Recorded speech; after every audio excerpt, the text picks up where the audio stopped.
So yeah, thanks for joining us for the latest Manchester tech journey.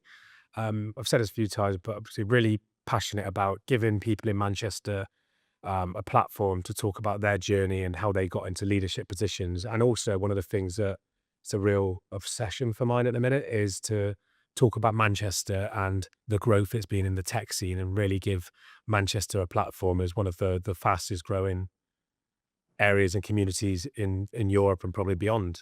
So thanks for joining us today, Jason. I didn't know if you want to start off with a bit of a sort of introduction of yourself and where you're currently working at the minute. Yeah, I'm Jason Welsh. I'm Divisional CTO for a part of a big travel business called Travel Innovation Group. And we provide a B2B SaaS platform to enable tour operators to purchase and manage flights for their package holidays from the airlines. So we're sitting in between the airline industry and the tour operator retail travel industry. And it's a global business, 500 million turnover last year. So yeah, really interesting Manchester-based business. Amazing. And what's your role sort of entail then on a day to day? I appreciate no day's the same, but what's sort of the main crux of it? No day is the same, including today. The main part of this too, I lead about 5 teams. Half of them are based over here in the UK, some in Manchester, some remote, and the other half in an office that we have out in Pakistan in Lahore. And there are employees out there; they're not contractors or external staff. And we're busy building back-end software and new data and AI products for our customers to go forward into the next stage of travel. Amazing. And the travel industry is always changing, always evolving. And how's it been working in sort of that industry over the past sort of few years? Because it said it from the outsider looking in, it feels like it's ever evolving. I haven't worked in travel before, but my former boss came from a travel background, and he gave me a good heads up before I started this role, so that was interesting. Um, yeah, it's obviously had a lot of ups and downs. COVID has brought it all to the floor, and then it regrew again very rapidly out of that. And obviously recently, political changes around the world and instability has caused some other interesting ups and downs for the travel industry. But we've been really successful. We've got around about 50% market share in the work that we do. So we're a big player, and we're looking to grow that obviously, and to add new services and products for our customers. So hopefully we'll be able to ride the various waves that have come at us from the outside, and continue to grow. Nice. And have you always been Manchester based then, the company? Is it sort of grew from here? Yeah, it's we've got a head office out in near Chester and Cheshire Oaks on the business park there. We've got an office in Manchester we had for a long time, and obviously I mentioned the Lahore office in Pakistan, and then we have sales offices around the world: Australia, South Africa, and out in Barbados as well. So not had the opportunity yet to go out there, but it's definitely on the bucket list. No, amazing. It's amazing to see a Manchester-born business sort of grow to, say, be a player in in your sort of travel sector. Say, I'm 50% market share. It's obviously quite inspiring for sort of other business across the area as well. Yeah, the owner told me a little bit about how it had started when he was first approached by, I think it was British Airways, to um, set up a sort of small uh, platform. Probably wasn't quite the right word then, but a small travel business to handle some of their bookings. And I think in between that conversation and him actually starting it, he had to change plans for about having it in his bedroom to building an office, and it suddenly, it grew before it started, if you see what I mean. So yeah, it's had phenomenal growth over the years. Amazing. And then sort of going back to your sort of journey then, I was really keen to understand sort of your intro into tech. It goes back a very long way now, but yeah, one of those people that studied science at uni, and then I went on to do some research in what you'd now call data science, but in those days that word didn't exist. So we were right there at the cutting edge of what was then cutting edge science, developing ML models, and what would now be about ML models anyway, how to solve those, even building bespoke hardware, because we didn't have NVIDIA and GPUs at that time. So there was a whole load of researchy stuff. Left that to work in tech industry, and my path went quite quickly from kind of software building to working in pre-sales and working with the sales guys. I just personally got a lot more out of going out and seeing how customers use stuff and how we solve problems for them. So I spent a lot of time in pre-sales and service delivery and services, and then after the 2000 sort of .com Yeah. crisis, if that's the right word, uh, I switched over to work in the education sector as effectively CIO, doing uh, systems delivery and a whole range of things in that sector. Again, very different, but still very rewarding because education is a passion of mine. Um, something that's very important to me. And then after that, moved out to work for a startup and more sort of web-based e-software companies, and then um, been working on come full circle and come back into the modern day AI. Um, so yeah, that's the journey. No, amazing. And when you say you sort of doing the science and went into like the data science space, was that just something you were because you were interested in, and did you sort of follow your passion? Because I appreciate a lot of people nowadays sort of go down one route and then sort of stay in it. Were you able to sort of transition, or was it just more stuff that came naturally? Or I probably didn't know what my passion was at that time. I'd always been interested in sciencey stuff at school, and so that was kind of the natural path. The data science thing, as I say, it wasn't called that at the time, so it was more about how it applied to the science that I was doing. Um, and then, as I said to you before, when I started to work in industry, I got more of a kick out of working with customers and working with the sales guys. And working in that area, so I guess you'd say like my passion changed at that time, and then um, the same applies throughout my career. So again, when I changed to work in education, that's something I'd always been passionate about. I'd be the person shouting at the telly when there was an education question on question time. So yeah, I guess there's a bit of luck as well. An opportunity comes up and it aligns with something that takes your interest.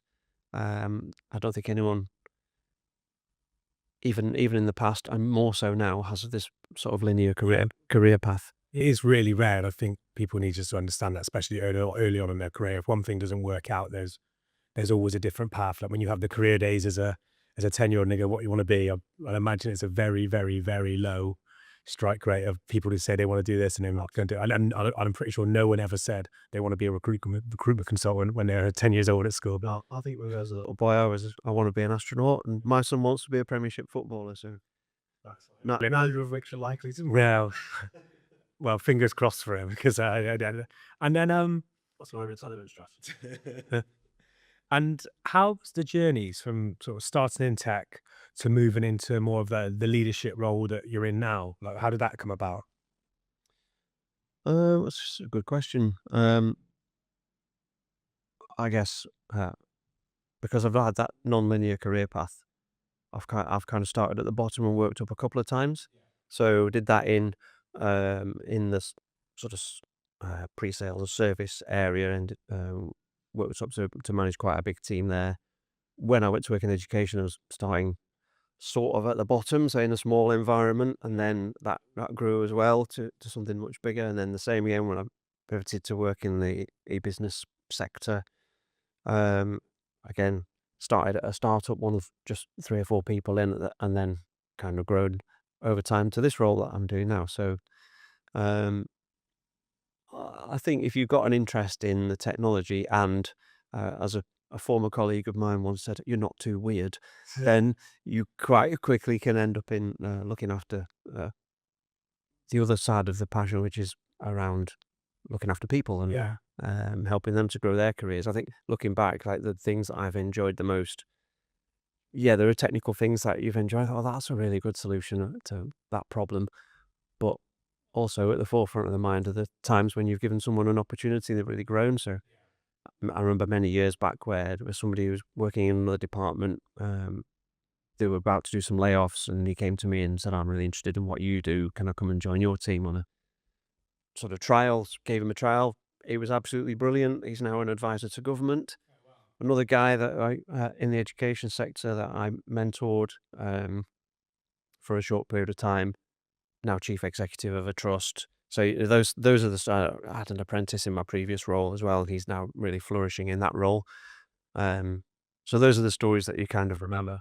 Yeah, and I think I'm the exact same. Like I enjoy in these sort of leadership business, I enjoy seeing people flourish and honestly play a part in it. A lot of the majority of it's down to them, but able to guide them on a path where you can help them achieve them. Because I always look back to like the mentors that I had, and I always thought if I'm in a similar position to themselves, I'd want to be able to help from that perspective. Anyone who's ever thought, "I could do this great thing if only I had an opportunity." Well, when you get a chance to give someone that opportunity, then go for it. And any particular challenges that you've had that you can think of along the way? I appreciate there's been loads of challenges, but like ones that have sort of stood out. That's much more difficult to talk about because yeah, there's challenges every day. Yeah. Um, I know from my side of things, for example, like when I first went into the sort of more of a leadership role and just being myself and looking after my own sort of desk, I really struggled with differentiating myself from being sort of the leader to the person who you looked at day by day as a colleague. And it took me a while to get my head around that. And then it was more that I know I've been detrimental to my team by not able to deliver difficult questions or not able to be able to help them and guide them. And it took me a while to get my head around that, where some people just come into naturally. I'm not sure if you can't be yourself, Yeah. then in the job, whatever the job is, then it's going to be too stressful and you won't be able to succeed at it anyway. So I think you have to be authentic. Yeah. Sounds a bit twee, but No, it's and to be yourself. Um, and maybe that's an issue for the other people if they want to look at you in a different way. If you have to pretend and put on a facade, there's a certain element of, you know, you can't always say everything that. yeah. And I think sometimes there's a perception. Some people, when they go into these positions, their perception of what they think they should be, and as you hit the nail on the head. Just be yourself. And I think that ties into my next question: is there? Do you have any sort of advice for someone who is looking to get into a similar position that you're in now? Because in the tech world, the people look at CTO and go, "That's the holy grail." Or I speak to so many people who ask for my advice, and sometimes it's probably they don't actually know what it entails. But any advice from your sort of things who've been through that journey? Yeah. Well, I'm not sure about advice. Be lucky. Yeah. It's one of the things. You've got to be in the right place at the right time. Um, Good bit of advice from my former boss who would say, just remember it's a people job and not a tech job. Yeah. It's a bit of both, of course. Not everyone would agree with that. But yeah, it's you probably won't spend your day doing the things that you think you're going to do. It's quite a big change Yeah. from a sort of head of department or tech lead kind of job. Yeah, I imagine you have to be a lot more agile, in terms of how you expect your day's gonna turn out to actually what it Yeah, does. and just beware a little bit about the job title doesn't necessarily tell you exactly what the job's going to entail. So there are lots of um, different job titles out there, and actually what it pans out to be isn't necessarily what you imagined the job title to represent. Yeah. Amazing, and as I said, it sounds like you're doing some really interesting stuff at your current company, and I think, yeah, people really benefit from sort of understanding around your journey and how you've got into it. 'Cause said that if we've both said then, there's no, like, clear set out path, is there? So, how long have you sort of been in Manchester for then? Oh, that's a very tricky question. So I was born here on the poor side, on the north, and then obviously went to uni and left and went to various jobs, worked abroad, Whereabouts abroad did you go? worked in Belgium for a while. Oh, amazing. Um, so yeah, and then a happy coincidence brought me back to Manchester, working for a company in around the 2000s, doing so e-commerce. And then yeah, I'd been here ever since. So what? Yeah, amazing. And what is for me, we and you spoke about this previously, is something I'm generally like obsessed with, and I've done loads of reading, look at photos, listen to podcasts, and like I love speaking to people about it. And one of the reasons I wanted to sort of start this podcast. But what has it been like seeing the city grow, and what do you remember of it sort of before? Because well, I want to kind of Manchester's absolutely buzzing nowadays, and if even for I've been here 2 years and there's it's changed so much. It's radically changed. Obviously, as a we lived out on the sort of north side of Manchester, like I said, and but as a teenager, you'd come into town and go out and party and that kind of thing. Pretty much a lot of that has changed completely, certainly around the outskirts. Even in the very centre, a lot of the buildings have changed their usage. So, like the classic ones, like the big banks, Yeah. they don't have offices anymore. They're now bars. So there's a lot more vibe and going on than there was back in the day. So it's changed a lot. And then, as you say, like even over the last few years, and even looking out the window now, you can see all the cranes and all the building that's going on. So it's been interesting because like a lot of it is office space, and obviously with COVID, things have changed a little bit, and maybe it's going back a little bit more now. But um, yeah, it's interesting that people have been investing in even office space at a time when perhaps it was less desirable. Yeah, and it feels like there's always something new going on, whether it be a new business, new restaurant, new bar, something popping up, in Manchester, and they say the buzz is great. Are there any old spots that you miss that's not around anymore?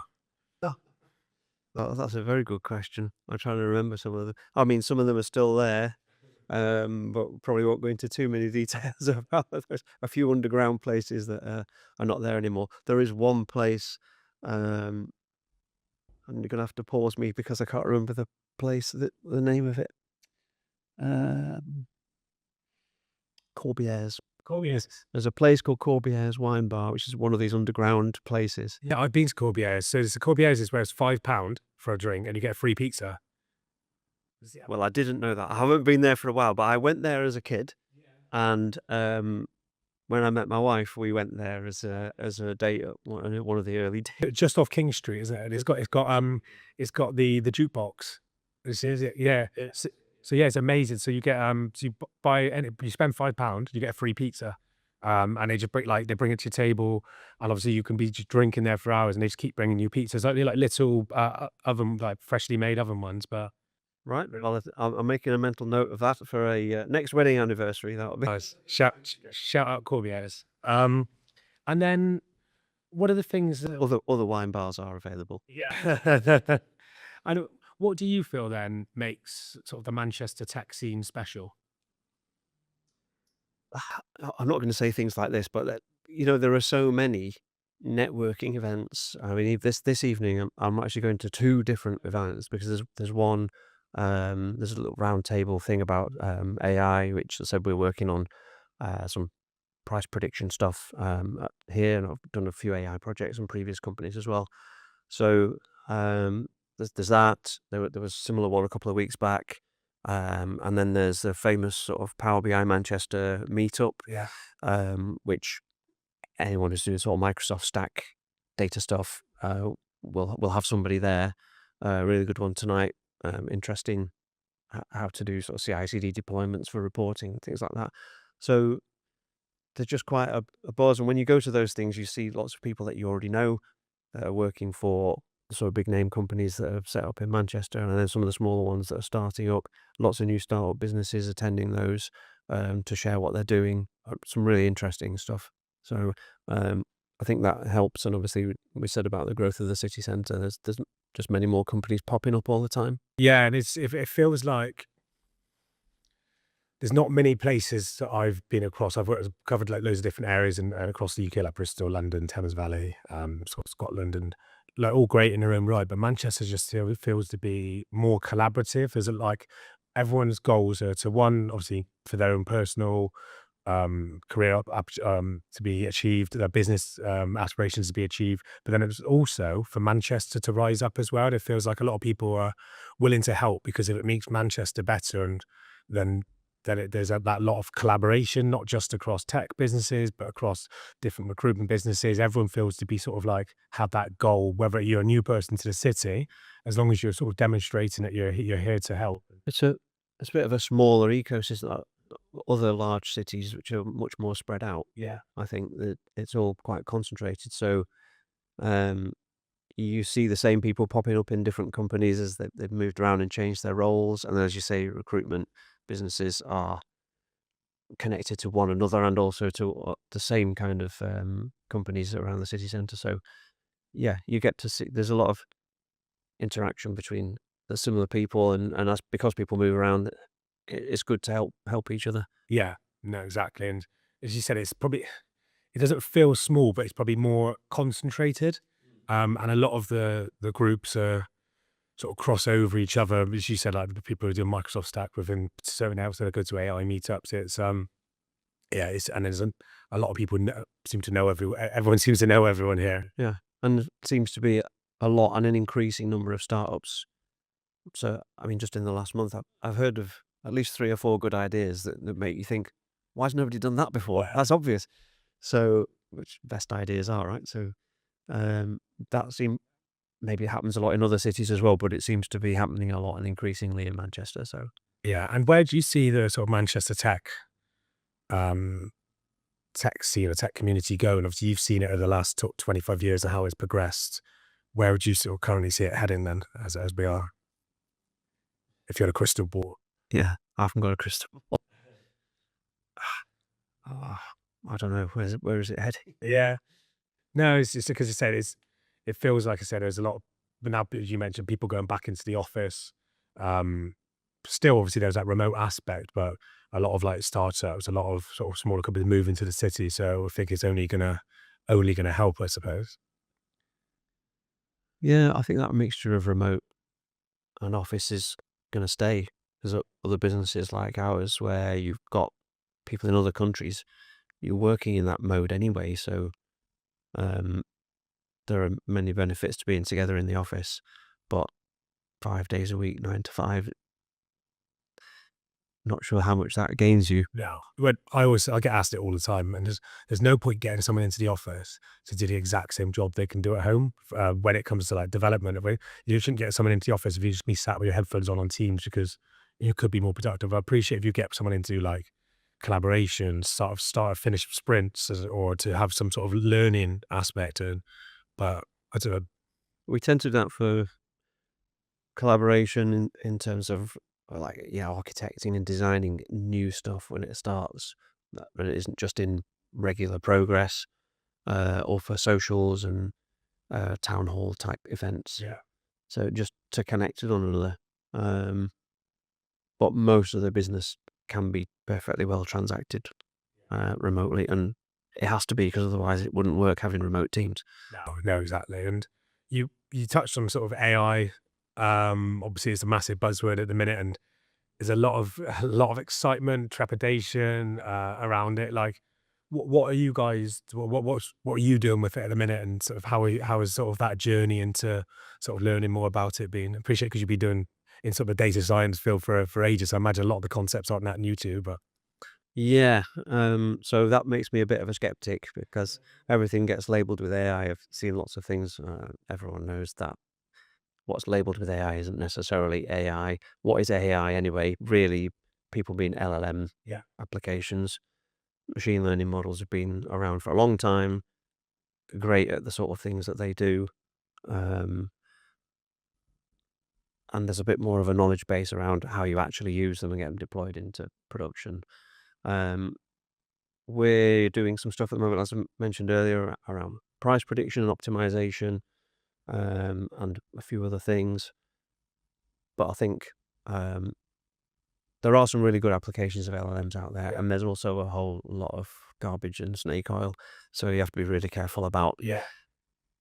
picking both the projects, but also the people that you want to hire to do the projects, because there's a lot of instant experts out there at the moment, and yeah, a lot of stuff that's going to cost a lot of money to experiment with and not deliver any value. So I think, caveat emptor. I completely agree with what you said on it. It's like from the snake oil perspective, like there's a lot of people out there who are talking a good game, and also there's a lot of people who know what they're doing and what they're talking about. But it's because there's such a buzz around it. You get, for example, a CEO going, "We need to do AI because my competitor is," but they don't actually know why. They don't know what they need. And it's just about, I think people just need to maybe take that bit of a backward step and understand the benefit to them, the benefit to the business, and also, as you said, the right person for it as well, because it's still so new, but it's obviously growing at such a rapid pace. Yeah, it's no different to any other product conversations about what is the problem we're trying to solve. Yes. What's the best way to solve that problem? What's the best technology? Maybe an LLM-based solution is the right one. So it's good to have someone around who's had some experience with that kind of thing, understands how it works a little bit, understands how other ML applications would work, um, to do a different job, understand how getting a person to do it is also another way of solving that problem. We've heard the stories about the famous Amazon grocery store that was detecting what you'd bought with video, and it turned out to be a team of people in India who were actually watching a video. And there's a couple of other stories similar. So, um, yeah, Yeah, I heard a story of some guys saying that the AI could write code, but it actually had a team of 30 people in India coding for them and just shipping it out, but then selling it as a sort of an AI product. So I mean, yeah, LLM is. People easily forget that you've always been able, or for a long time, been able to start typing into Google and it will predict what you were probably looking for. Um, so it's that on steroids. It's really good at predicting what you probably wanted the answer, and it's really good at Googling Stack Overflow for you much quicker than you could do it yourself. So yeah, I've got some experience. Like personally, I've been having a little play with this sort of vibe coding thing. It's great to get out of the ground because it saves you a lot of Googling. But as soon as you get beyond that, unless you really understand software architecture yourself and can prompt it in the right way to say, no, you've done it like this, but actually you need to think about this, then it's able to respond to that quite surprisingly well. If you can spot the mistakes. So for example, you might say, oh, I want you to refactor this part in a particular way. And then you notice it hasn't updated the tests to reflect that. If you point that out, it will then go and actually solve that problem.